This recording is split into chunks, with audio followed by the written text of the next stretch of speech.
Is Festering Desire actually that good? Is the Fishing Wrench a useful weapon for you? Should you get the Battle Pass weapon or even pull on her own signature weapon? A day isn't that long.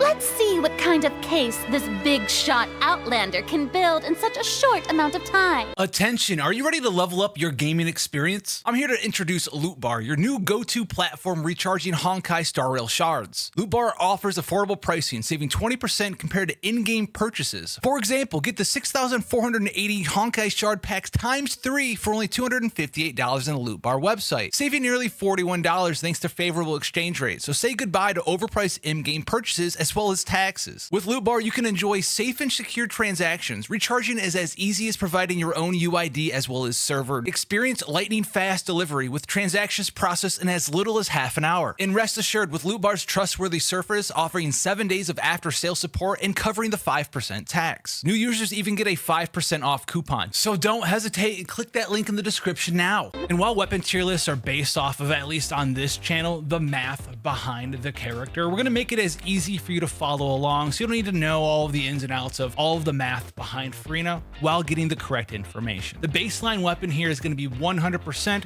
of our damage, and this is going to be the Ferryman fishing weapon you can pick up from Fontaine. Now, you are going to have to fish for this, but it does give a very large amount of energy regen. It does give bonus energy regen from its own ability. However, that does only last for 5 seconds.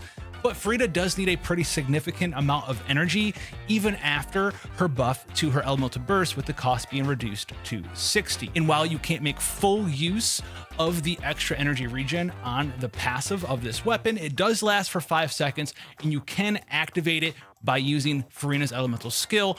And while that energy regeneration buff is active, you can pick up extra particles with Furina in the background by using the other character's elemental skills in your party. The weapon right above that is the 5-star key, aka Nilu's weapon. It's going to be about 2% better. Right above that, you have the primordial jade cutter, as well as the light of fuller incision, and also the battle pass weapon, the wolf's fang. Jade cutter and fuller incision are going to be giving you pretty significant bonuses because they are 5-star weapons. Something with a giant amount of crit rate like the jade cutter can stand the test of time just being a stat stick alone. Even if the jade cutter's ability to give you attack based on your HP isn't that useful to Furina, it still gives a ton of crit chance as well as some bonus HP, which makes it a fantastic weapon.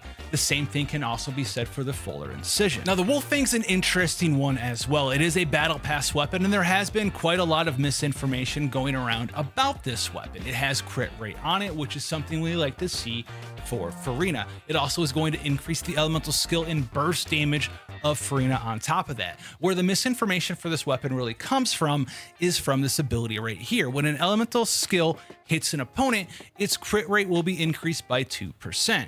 When an elemental burst hits an opponent, its crit rate will also be increased by 2%. This is at R1. Both of these effects last 10 seconds, and they both have separate stacks with max 4 stacks. So what's the misinformation about the wolf fang? Well, a lot of people just say you don't get crit rate from it at all because it doesn't work off the battlefield, which is true. However, you do gain crit rate from these stacks. It might not be maximum, but you can use your elemental skill and activate it, and then use your elemental burst during your rotation. And during the burst animation time, your elemental skill is going to do some damage to an enemy or two. So you're going to be able to get 2 to 4 crit rate from this ability from your elemental skill at the minimum. You're also going to get an extra 2% crit rate at the minimum from hitting an enemy with your elemental burst, because the burst does have an HP multiplier upon activation. So you're going to get a pretty small amount of bonus crit rate from this ability, but it isn't 0%, which makes this weapon actually pretty good as a 4-star option for Furina. And if you so desire, you could swap Furina in and out periodically so you can refresh the stacks from your elemental skill so they actually never fall off. That's going to be something up to you though, and I'm not saying or advising that you do that. However, you are going to be able to gain some stacks for your burst as well as your skill just in normal play with your Furina for up to at least 10 seconds. Now, Furina's second best weapon is this one right here, the Festering Desire. Yeah, it's her second best weapon. Yeah, it only took about 3 years for the Festering Desire to really have a place, and it's her best free-to-play option at R5. It's going to give you energy recharge, which is a very significant portion of the amount you need for the Furina build at 45.9%.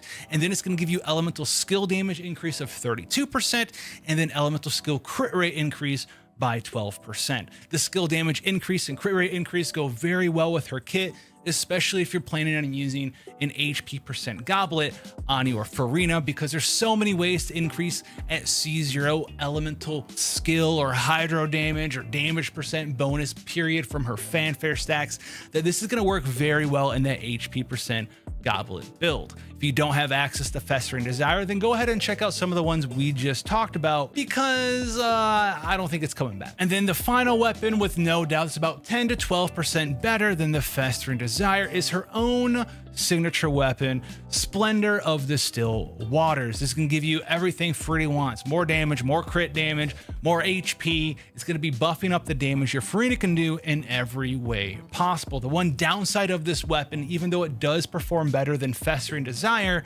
is that you are going to need, just like with all the other non-energy recharge weapons, more energy recharge in your gear. So if you want 10 to 12% more damage than anything else, you don't have Festering Desire laying around, or Jade Cutter, or Fuller Incision, or you don't want to buy the wolf thing on the battle pass, or you don't want to go fishing, then go for her signature weapon. So what about the rest of the weapons? Well, if you don't want to go fish for the ferryman, everything else that we're going to talk about real quick is worse than the ferryman. Doesn't matter if it's a 5-star weapon, a 4-star weapon, the HP event sword. So if your name is something like the Mist Splitter of Forge, or the Black Sword, or the Harbinger of Dawn because the passive doesn't work, or the Favonius Sword because, yeah, it has energy recharge, well, that's all that it has, or the Dock Hands Assistant. It's only a game. Why you have to be mad? But what about Favonius Weapon? It's got energy recharge. Oh my god, Favonius weapons off field. Let's check this out. Do the Favonius weapons generate particles while you're off the field? If the character equipped with the weapon is not on the field when they deal critical damage, the passive will not activate. You can generate the particles with her while she's on the field only. I don't know why I keep seeing this everywhere I look. It's not correct. You cannot generate Favonius particles while off the field. She has to be on the field, which is generally what you're not doing with this character. Okay. None of these things are going to be better. These are all going to be about 3 to all the way up to 15% worse than the ferryman weapon. So with that being said, go ahead, pick out the weapon you want to use for your Furina, and let me know which one you're going for down below. Are you going to be pulling on her brand new signature weapon? If so, I wish you luck. Until then, have fun, take care, and I'll catch you in the next one.